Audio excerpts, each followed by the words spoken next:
woven together in the depths of the earth. Your eyes saw my unformed body. All the days ordained for me were written in your book before one of them came to be. Sabi, wala akong maililihim sa inyo. Hindi pa man ako nabubuo sa aking pinanggalingan sa isang lihim na lugar na yon at mahiwagang pagkakabuo sa akin, kilala nyo na ako. Alam ng Diyos ang ating pagkakabuo, ang ating pagkatao, ang ating buong pagka-espiritu rin. That the Lord knows and has seen our unformed body. Sabi, all the days ordained for me were written in your book.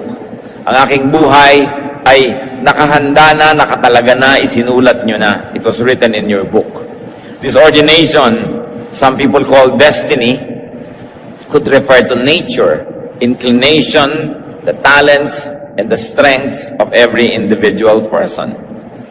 At pag sinabi na, all the days ordained for me were written in your book, many people would like also to read genes or genetic disposition as part of that book na isinulat na itinakda na ang magiging likas ng tao, ang magiging nature niya.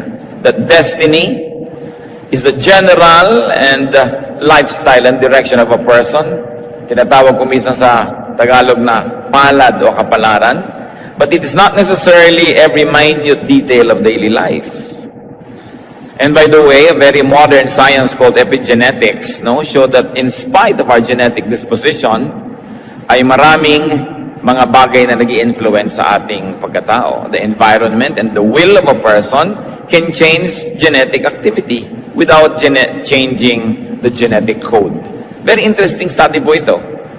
Isang breakthrough na scientific explanation and even proof of the possibility of rebirth. Because for a while, people were saying, imposibleng baguhin ang tao dahil sa kanyang genetic code, dahil sa kanyang DNA, dahil sa kanyang genetic predisposition. Pero napatunayan ngayon na dahil sa kapaligiran at dahil din sa will o kaya ay sariling kalooban ng tao na kanyang pinananaig, maaari niyang baguhin ang genetic activity niya without changing the genetic code. And these activities could be imprinted on the very genes of a living person and his immediate descendants.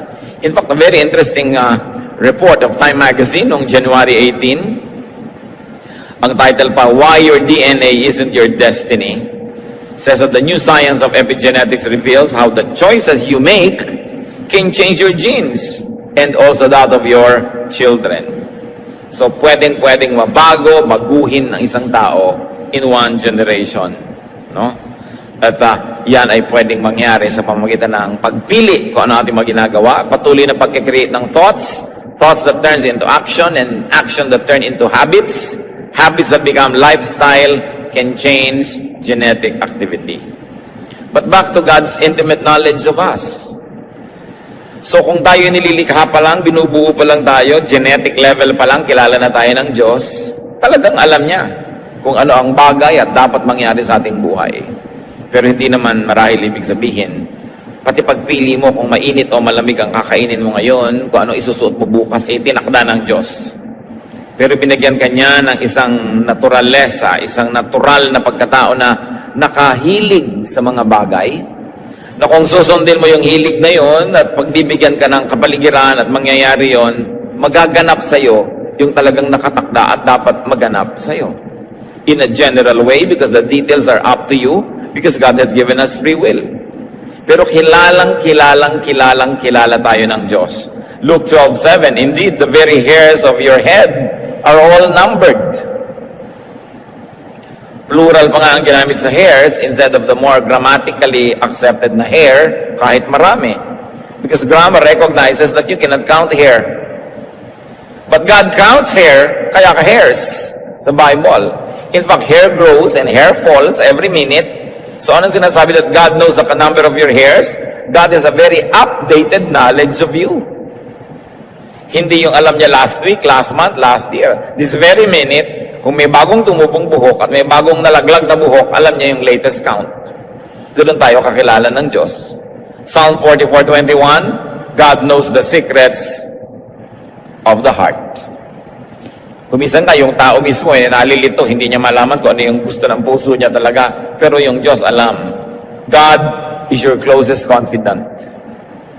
Kaya akala lang natin, wala tayong kumisang close friend, wala tayong mapagsabihan, walang nakakaunawa, walang nakakakilala sa atin. Pag naiisip niyo yung ganung bagay, ibig sabihin nakakalimutan niyo ang Diyos. Kasi kilalang kilala at naiintindihan tayo ng Diyos. God knows your thoughts.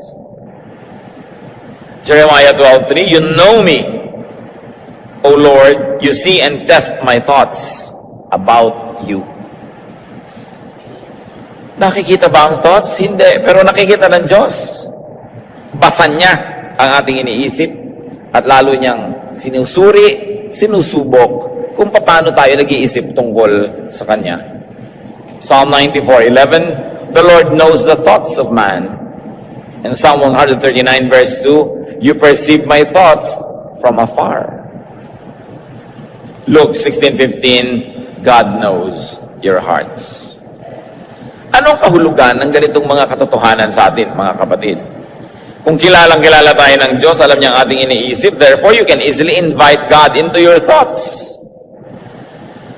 Pag nag-iisip tayo ng mga tukso, imbitahin agad dating sumali ang Diyos sa usapan para mawala yung tukso at matalo. Pagka yun tayo nakakapag-isip ng mga nakakasira ng loob, nakakatakot, nakakapanlumo, nakakanerbiyos, agad-agad isali ang Diyos sa pag-iisip at sa usapan para yan ay mapagtagumpayan. Napakahalaga ng application ng katotohanan that God knows our thoughts. And because we can change our thoughts by will, and because God likes to assist us in changing our thoughts unto what is good or better or best, then our thoughts need not oppress us. Kadalasan na nagpapahirap sa tao, yung iniisip niya. Yung kinakatakot niya, yung nervyos niya, yung hirap ng loob, yung hindi niya maunawaan. Kumisan nga, hindi ka lang maalalang pangalan o lugar, hirap na hirap ang loob mo, hanggang kailangan maalala mo yan. Kung pwede kang mag-text ka kahit sa ka-eskwela mo na nasa malayong bansa na ngayon, maalala mo lang yung pangalan ng isang kaibigan mong hindi mo maisip-isip. Ginagawa ng iba yan, hindi sila matahimik. Pero naaalala yun ng Diyos. At ang Diyos ay kapiling natin sa pag-iisip. Kaya hindi natin siya dapat iniiwan. Magpapasya ka, magtanong ka sa Diyos. Meron kang gustong maunawa, makikonsulta ka sa Diyos. Bago tayo makikonsulta kung kani-kanino. Madalas, kung malapit lang tayo sa Diyos, pag mali na pala yung nagawa natin at may mga bunga na yung kamalian. Sa simula pa lang, thought pa lang, kasali na yung Diyos. Therefore, kasama siya sa execution for it to become an action. Thoughts pa lang, action pa lang, kasama na. Paano magiging mali ang pupuntahan ng ating buhay? God knows your words. Mga salita nating lahat, may katuturan man o wala, maganda man o hindi maganda, alam ng Diyos.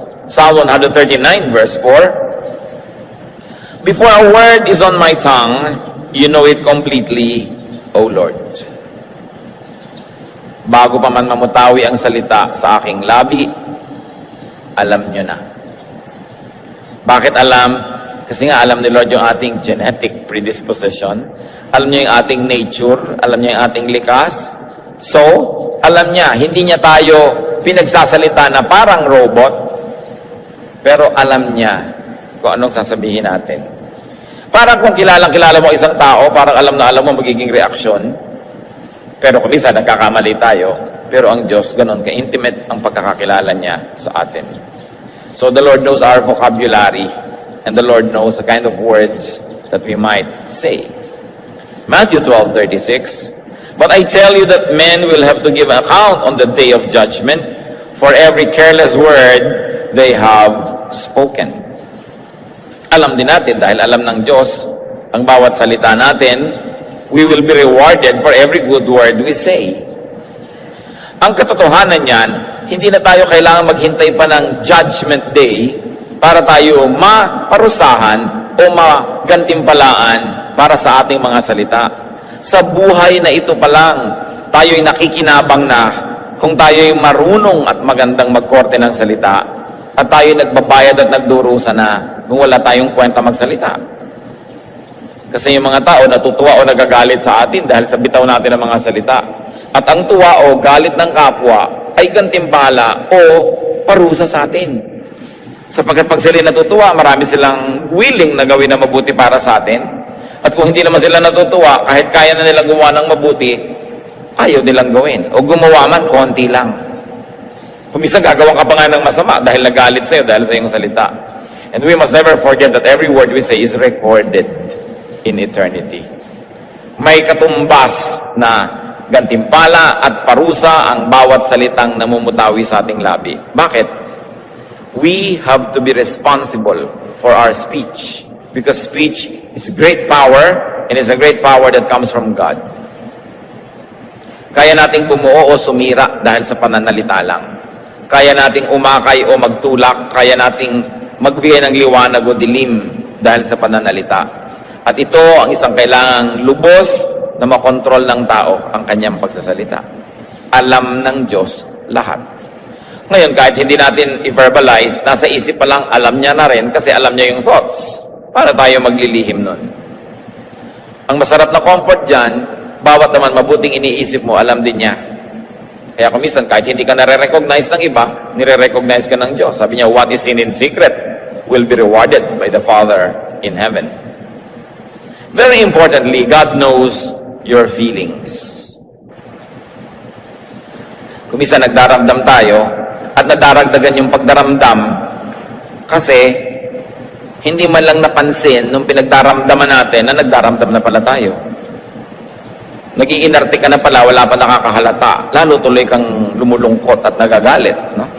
Yun pala, 3 araw ka nang hindi kumakain sa pagdadabog, wala pa rin nakakapansin. No? Sumasama tuloy ang iyong lagay. But God knows your feelings. Psalm 139 verse 3, You discern my going out and my lying down. You are familiar with all my ways. Kabisado niyo po ako, O Diyos. And what does it mean to us? That God can be our best friend. Nasikap na ba natin na kaibiganin ang Diyos? Oo nga, ang Diyos ay mataas, ang Diyos ay majestic, glorious, pero gusto rin niya makipagkaibigan sa atin. Kung minsan, we feel deprived of friendship. We feel poor because we don't have enough good friends.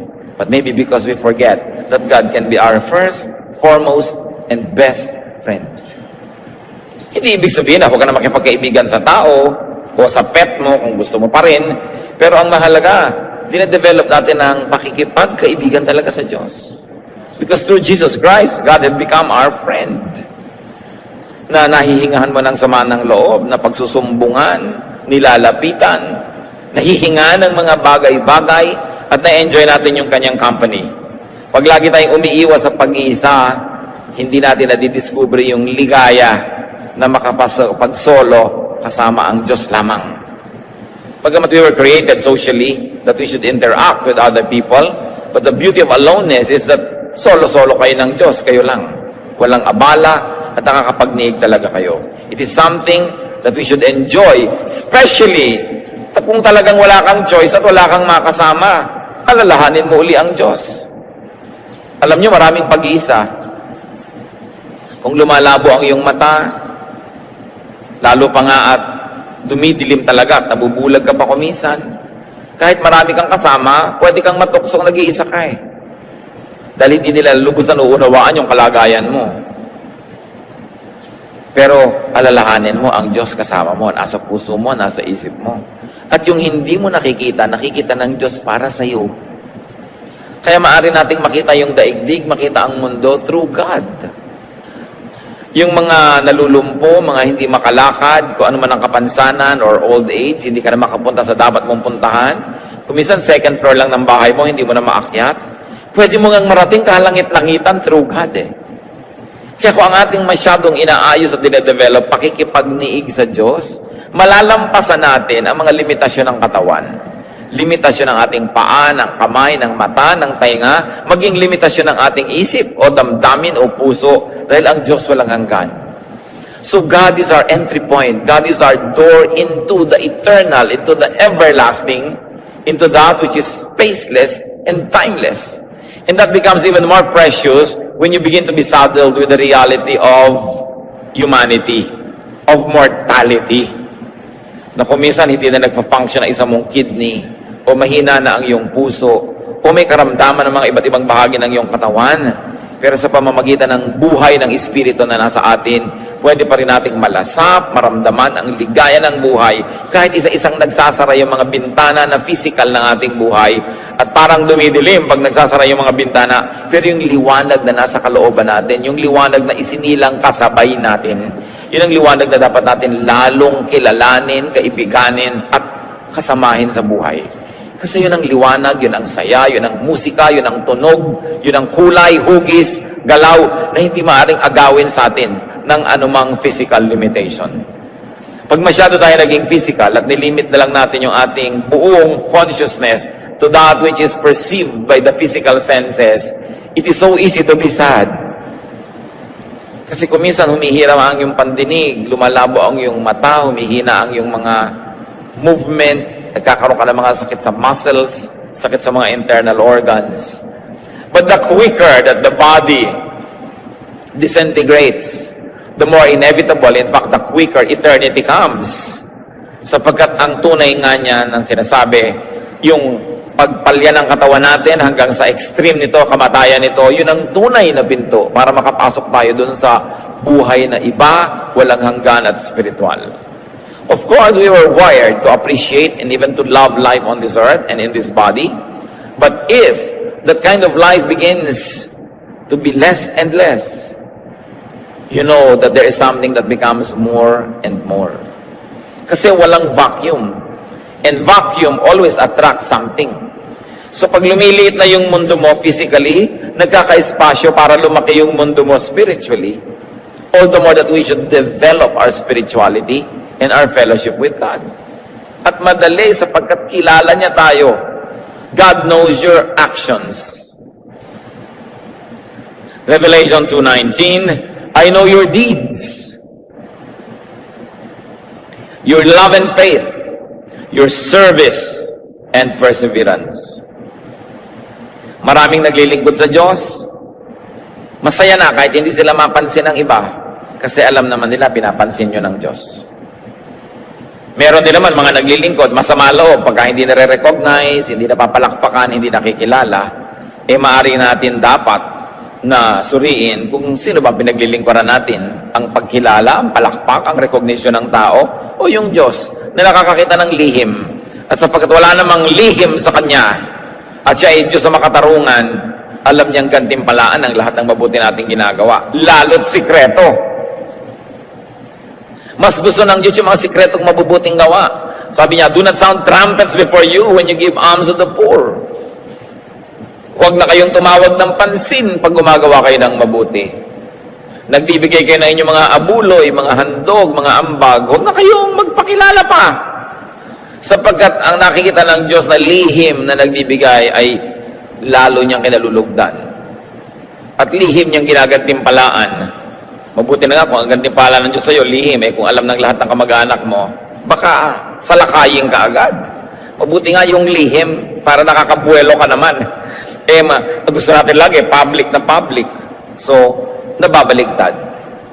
Why does God know you and me? Ba't niya kaya tayo kilala? Because God knows man. Because God lives in man. God knows man because God lives in man. Wala siya sa langit lang, nasa puso natin siya. Wala siya doon lang sa mga ulap o sa malalayong mga planeta at bituin. Nasa kaloob-looban siya ng ating diwa. Genesis 2:7, the Lord God formed man from the dust of the ground and breathed into his nostrils the breath of life, and the man became a living being. Napaka makapangyarihan itong kaisa-isang sentence na ito. Nung nilikha ng Diyos ang tao, inihingan niya sa tao yung sarili niyang hininga. Parang CPR. Parang resuscitation yan. Yung hindi na makahinga, biglang bubuksan mo ang bibig at bubugahan mo siya ng hininga mo, papasok sa kanyang hininga, at nabubuhay siya dahil sa inihinga mo. Yan ang ginawa ng Diyos. At of course, higit pa dyan. Yun lang ang kaya nating intindihin kasi yun lang physical na alam natin . Pero yung ibinigay niyang buhay sa atin ang galing sa loob niya. Hindi niya pinita sa puno, hindi niya kinuha sa ilog at inilagay sa iyo. Galing sa Kanya. Sumanib ang Espiritu ng Diyos sa lupa. At yung lupa na sinaniban ng Kanyang Espiritu, yun ang naging tao. May bahagi na galing sa Diyos, may bahagi na galing sa lupa. Hindi lang siya lupa at hindi naman siya Diyos. Pero nasa Kanya ang Espiritu ng Diyos at nasa Kanya yung katawan ng lupa. Mahiwaga, makapangyarihan, napaka-special ng tao.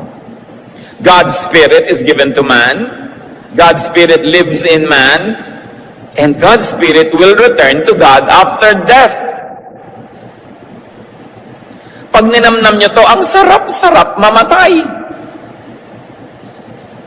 Dahil biruin mo, babalik na yung Espiritu mong ipinahiram, babalik sa Diyos, never the same.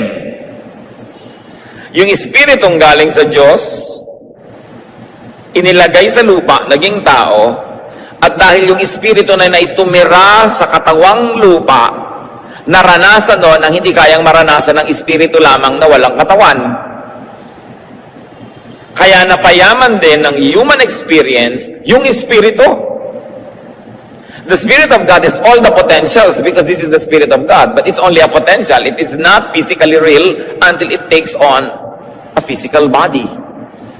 Therefore, God, in glorifying Himself, in continuously enriching Himself, sent parts of Him to each of one of us. Ipinagkatiwala niya ang kanyang Espiritu sa lupa, naging ikaw, naging ako, naging tayong lahat, kaya tayong lahat nga galing sa Diyos. Kaya lahat ng tao magkakapatid. Pero binigyan yung katawan mo ng ito, 20/20 vision, ito iba vision, iyon kayang tumalo ng mataas, iyon kaya namang lumangoy ng mahaba, ito kayang mag-isip, ito ang galing sa math, iyon pwedeng magsayaw, iyon pwedeng mag-music. So lahat na yun, ang galing ng bawat tao na yan, pag sinundan niya at binigay niya sa Diyos at ginamit niya sa mabuti, pag hiwalay ng Espiritu niya sa katawan, babalik ang Espiritu sa Diyos na lalong mayaman kaysa dati. Kasi naranasan niya ang hindi kayang maranasan ng Espiritu lang dahil siya nagkaroon ng katawan. At lahat tayo ngayon, pagbalik natin sa Diyos, magiging bahagi muli ng iisang Diyos. That's why we will all be changed and we will be like Him. Yun ang sinasabi sa Bible. Huhubarin natin ang ating lupang katawan, ang kanyang mga kapintasan at mga kakulangan, at babalik tayo sa glorious state of being spirit, one with God and one with each other. Kaya sa church na nga ang pinaka-embassy ng langit. Dito pa lang nagpa-practice na tayo, kaya brotherhood, sisterhood, kapatiran, kasi yun ang tunay nating status. Ecclesiastes 12:7, and the dust returns to the ground it came from, and the spirit returns to God who gave it. How can it be clearer na bumabalik sa Diyos ang Espiritu? God lives in man, God lives in the human body. Masdan ninyo ang inyong katabi. Sige na. Tingnan ninyo sabi. Nakatira dyan ang Diyos. Siyempre, may iba ding nakitira, no? May squatter dyan. Kaya kailangan medyo ilagay sa lugar yung informal settler na yan, no? Pero ang nakatira sa tao, Diyos. Pag minumura mo yung kapwa mo tao, minumura mo yung Diyos na nakatira sa Kanya. Pagka nilalait mo, iniinsulto mo, iniisnab mo, minamaliit mo yung Espiritu ng Diyos na nasa taong yan. Pag sinasaktan mo, pinagtataksilan mo, kinakawawa mo, ginuguto mo, ginagawa mo yun sa Diyos. Kaya ang sabi ni Jesus, whatever you do to the least of this, you do to me. Meron ka bang pwedeng gawin sa kapwa mo na hindi mo ginagawa sa Diyos? Nakatira sa Kanya yung Diyos. Bagamat may squatter din, ha? Dapat malinaw yan. 1 Corinthians 6:19, do you not know that your body is a temple of the Holy Spirit, who is in you, whom you have received from God? Ganun kahalaga yung tao. Kaya kung kaya mong sagipin yung tao, batang natutulog sa kalsada, mabigyan siya ng shelter, ng makakain, gawin mo yun. Alang-alang sa Espiritu ng Diyos na nasa Kanya. Kaya dapat ating lutasin ang poverty. Bawat tao binigyan ng Diyos ng kakayahan at talento para yun ay mamulaklak, magbunga, at maranasan ng Espiritong inilagay sa kanya yung dapat maranas in accordance with the giftings given to the person. Pero pinakamalaking humahadlang dyan, poverty. Maraming magagaling na pianista, hindi man lang makapag-piano. Ni pianono nga, hindi maka-afford. Dahil walang pera. Ang dami naman pera sa planeta, bakit nasa bulsa lang ng mga politiko? Diba? Ang dami-daming pera sa planeta, nasa bulsa lang ng iilan. Ang daming pagkain sa planeta, nasa sikmura lang ng konting tao. Napapansin nyo ba, ang daming magagandang view sa Pilipinas, mayayaman lang yung nag-enjoy? Because of the disparity in economics and politics. Kaya yung corruption, yung pagnanakaw, yung hindi pagiging tapat sa yung mga sinusumpaang tungkulin sa publiko, yan ay kalapastanganan sa Diyos. Because any high position, private or public, is God's trust. Binibigyan ka ng Diyos ng mataas na katungkulan para dahil sa kapangyarihang ipinahihiram sa iyo, makapagpa-improve ka ng buhay ng mga tao, mapalaya yung mga tao sa poverty, and they'll begin to develop their talents themselves. They can become dancers and singers, mathematicians and scientists. They can become what God wants them to be according to the giftedness that God had given them before they were even born. So that the Spirit given to them will be enriched, and when it returns to God, magre-report siya sa Diyos, this is what has happened to me. Na-develop ko ang talent, naranasan ko ang dapat maranas, naibig ko ang dapat ibigin, tumanggap ako ng pagmamahal, I became one with humanity and with nature, now I return to God.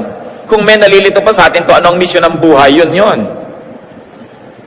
Na tayo pilgrims, dumadaan lang sa earth, ba't mapinapadaan pa? Bakit ba ang Espiritu ng Diyos ay ipinahiram-hiram pa sa tao at nananahimik na lang sana sa mga kung saan man nandun? Because without the Spirit joining the physical body, experience will be impossible. Kaya ginawa tayong templo kasi gusto ng Diyos na magkaroon ng physical templo. At malinaw sa Bible that the temples of God are not stick or stone or steel or metal. Sabi, God does not live in shrines made by man. He does not live in temples made with human hands. But His temple is the body of the believer. And the temple you are. Yan ang sinasabi sa Bible. Kaya pag hindi mo inaalagaan yung katawan mo, hindi ka nagpapahinga, or hindi ka nagtatrabaho, yan yung dalawang extreme pareho yan ang paglapastangan sa Diyos. Because God ordained work and rest. Kasi alam niya ang katawan ng tao, kailangan yon. Why the excursion of the Spirit into flesh? Because God experiences material life through man. Ganoon kahalaga yung tao. Nakikita, nararanasan ng Espiritu ng Diyos, yung hindi mararanasan kung walang katawan. Ideya lang, pero hindi physically real. Through man, the Spirit of God experiences the many facets and beauty of creation. Experience needs a physical dimension. Experience needs polarity and extremes for it to happen. Hindi mo man mararanasan ng lamig kung hindi mo alam ang init. Hindi mo mararanasan ng taas kung hindi mo alam yung baba. Hindi mo rin mararanasan ang saya kung hindi mo alam ang lungkot. Tulad ng, hindi natin nararanasan ang kalusugan hanggang hindi ka nakakaranas magkasakit. Kaya ang tunay na buhay na ipinahiram ng Diyos sa atin, may extremes. At magtataka ka, bakit may extremes? Kadalasan inconvenient. But experience is possible only when there is polarity. Nagkakaroon ka lang ng concept ng poverty pag meron kang concept of wealth. Nagkakaroon ka ng concept of peace pag nagkakaranas ka ng concept of unpeace or trouble. Kaya everything that happens is a blessing to those who love God and are called according to His purpose. Even if it's an extremely difficult situation, it is only enriching your spirit. Kaya dapat positive ang pagtingin mo dyan. Go through it. Tell yourself, this too will pass, and I will pass this with flying colors. I will experience what must be experienced, learn what must be learned, do what must be done, and then report to God. Kaya tayo, pinapayagan at kuminsan sinasadya pa nga na ilagay ng Diyos sa ganyang mga sitwasyon. Genesis 2:7, man became a living soul. Nung nagsama yung physical at saka spiritual, nun siya naging living soul. Soul lang dati. Ngayon, with the body, it is a living soul. Philippians 2:6-8, very interestingly, anong sinasabi tungkol kay Jesus? He made himself nothing, taking the very nature of a servant, being made in human likeness. And being found in appearance as a man, he humbled himself and became obedient to death, even death on a cross. Nakita natin yung polarities dito mga kapatid. From everything, Jesus became nothing. Kita nyo extremes? He took the nature of a servant from Lord to servant. And he was made in human likeness, from spirit to human likeness. So he was found in appearance as man. From glory to humility, he humbled himself. And then from life, he experienced death. Through his Son, the Lord Jesus, God in heaven experienced death. And then to live again. Everything was polarized. In the person of Jesus, all the breadth and width and length of human and spiritual experience happened. Yun ang isang himala ng kanyang buhay. That God would even experience life and death through the man Jesus. Dati, possibility lang yon. But with the body of the Spirit of God becoming His Son, the Lord Jesus, and dying, in effect, God experienced death without dying Himself.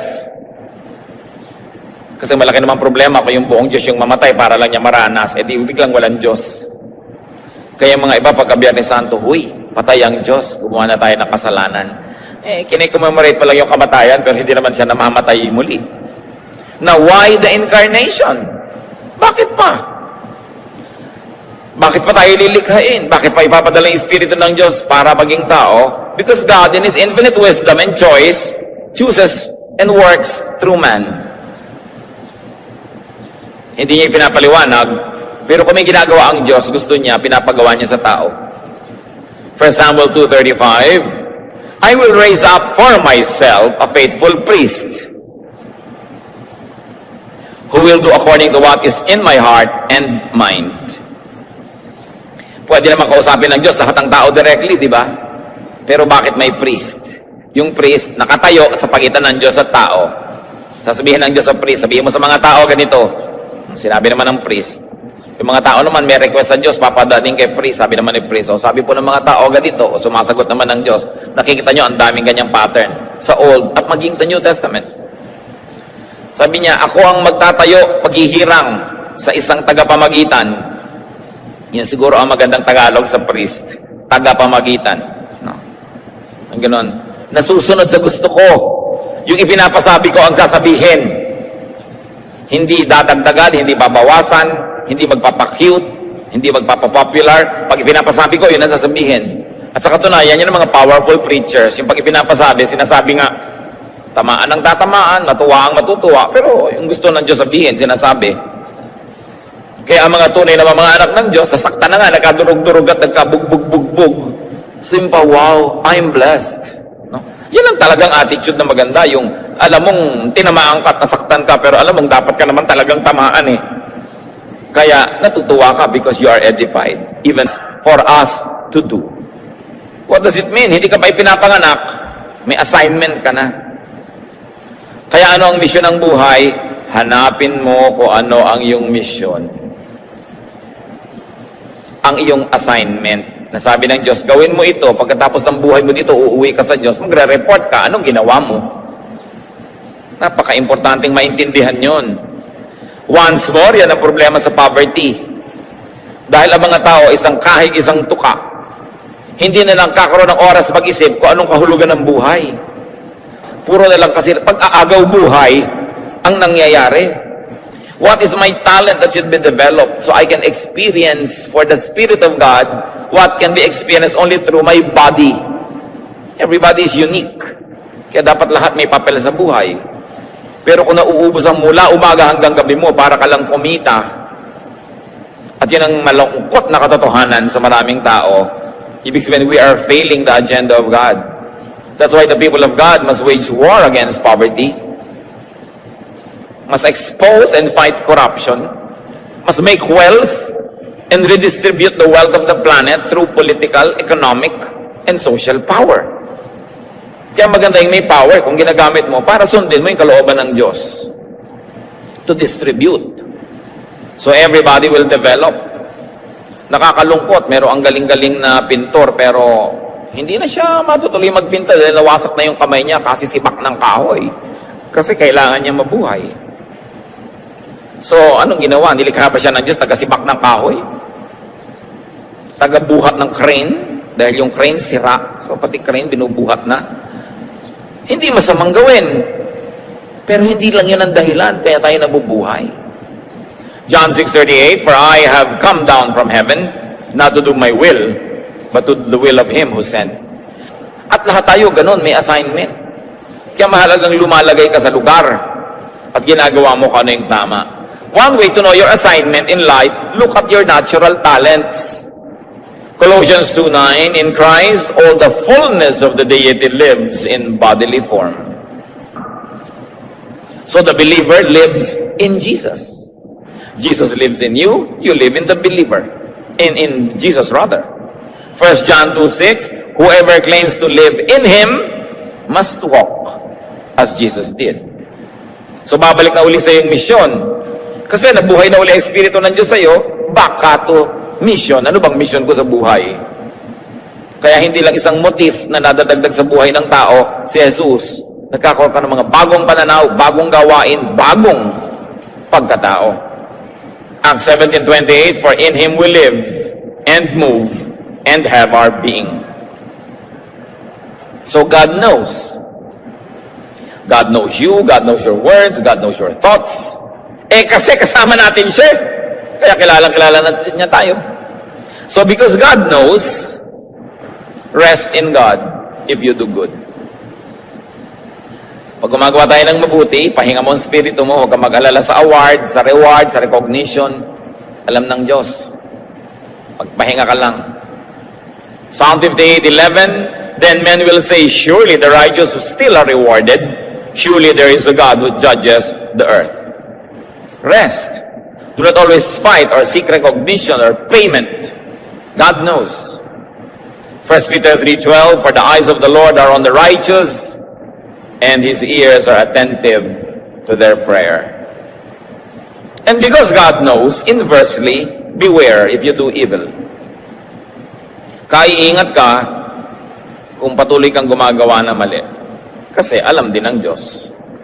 Proverbs 14:14, "The faithless will be fully repaid for their ways." Ecclesiastes 3:17, "God will bring to judgment both the righteous and the wicked. For there will be a time for every activity, a time for every deed." Susuriin bawat ginawa natin. So tayo mananagot sa mga bagay na ginawa habang nasa katawan na ito ang ating espiritu. Imagine nyo, while in the body. So may mga panahon that we will not be in this body when the spirit is released unto eternity. At ano yung good or bad? Hindi lang yung tinatawag nating masama o mabuti. Tinupad mo ba yung mission mo? Dinevelop mo ba ang iyong sarili? Ginawa mo ba ang iyong papel na naka-assign sa iyo according to your giftedness and capacity? Titingnan mo lang naman kapatid yung sarili mo ngayon kung anong meron ka, malalaman mo kung anong tawag sa iyo ng Diyos. Maganda kang kumanta. Natural, tinatawag kang kumanta. Alam nga naman kumanta para sa sanlibutan. Sa Panginoon. Although kung may hanap buhay kang kumakanta ka sa ibang lugar, hindi naman yun masama. Naghahanap buhay ka. Pero dapat may kaparte ang Diyos sa talent mo. At ano ba ang katawan ng Diyos ngayon? Hindi ang katawan ni Kristo, ang church. Alam na alam. May oras ka, ang dami mong oras. So anong papel mo sa church? Lagi kang nandun. Konti lang ang oras mo, pero ang dami-dami mong pera. So alam na alam ang papel mo. Donor.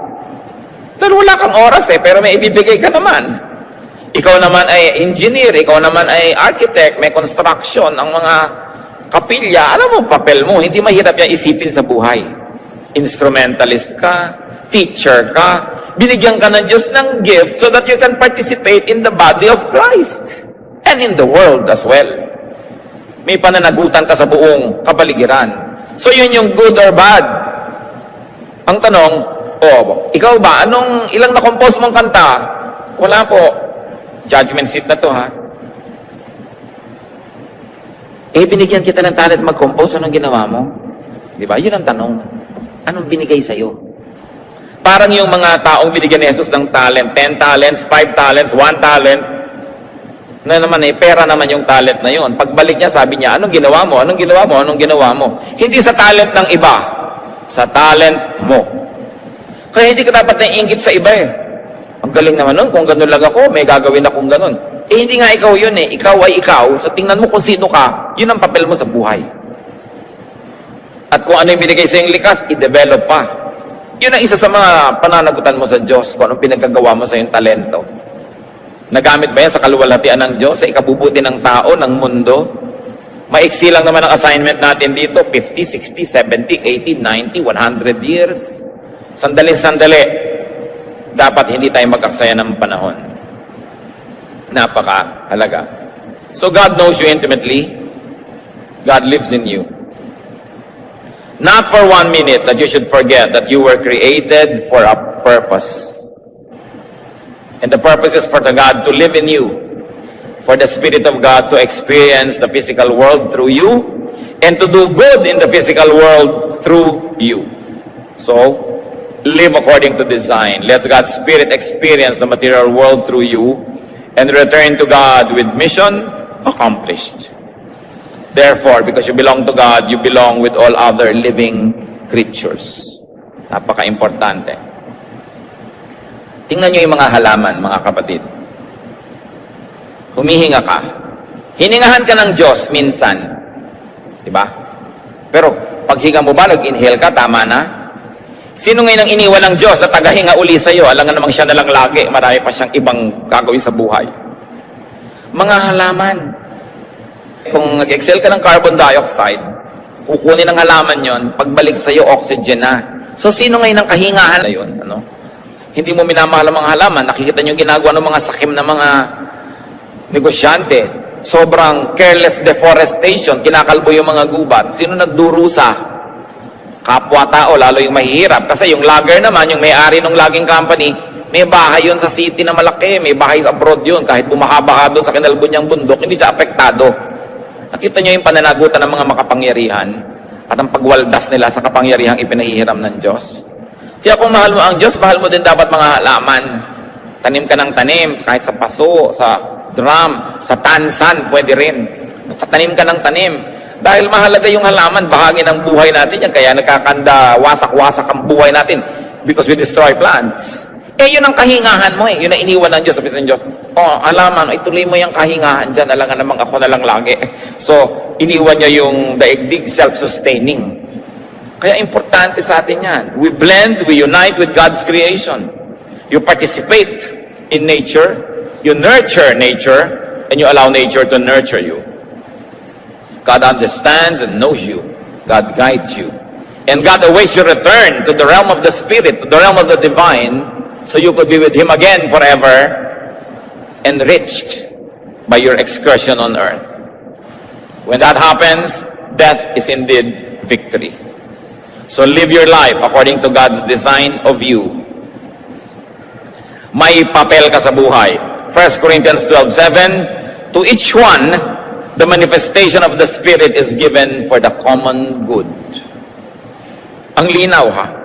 Bawat isa, pinagpahayagan ng Espiritu, pinagpakitaan, binigyan ng kakayahan para sa ikabubuti ng madla. Hindi mga kapatid, tigilan ang mainggit sa iba. Kung ikaw, 4'7" ang height, huwag ka mainggit sa 6'2". May iba kang papel sa buhay, iba yung papel niya. Siguro siya taga-abot ng aratilis pag magkasama kayo. No? Pero may iba kang papel sa buhay. So find your mission. Never think that you're alone. Never feel that you're alone. Walang nabubuhay para lang sa sarili. Pero meron akong babala. Kung tanggap kayo ng tanggap dahil merong bigay ng bigay, huwag kayo ang magsasabing yan ang papel mo sa buhay, bigyan kami. Huwag kayong ganon, ha? Siya dapat ang mag-isip na ang papel ko magbigay. Pero yung taga-tanggap, wala kayong karapatang mag-assign kung sino ang taga-bigay sa inyo. Sabing, kaya ka naman binigyan ng Diyos. Minsan, madidilig mo yun sa mga kamag-anak, nakakapanting ng tenga eh. No? Kaya ka naman pinayaman para tangkilikin mo kami. Sino may sabi sa'yo? No? Wala tayong karapatan mag-isip nun. Yung nagbibigay ang magsasabing, ito ang calling ko, pero yung tagatanggap, no.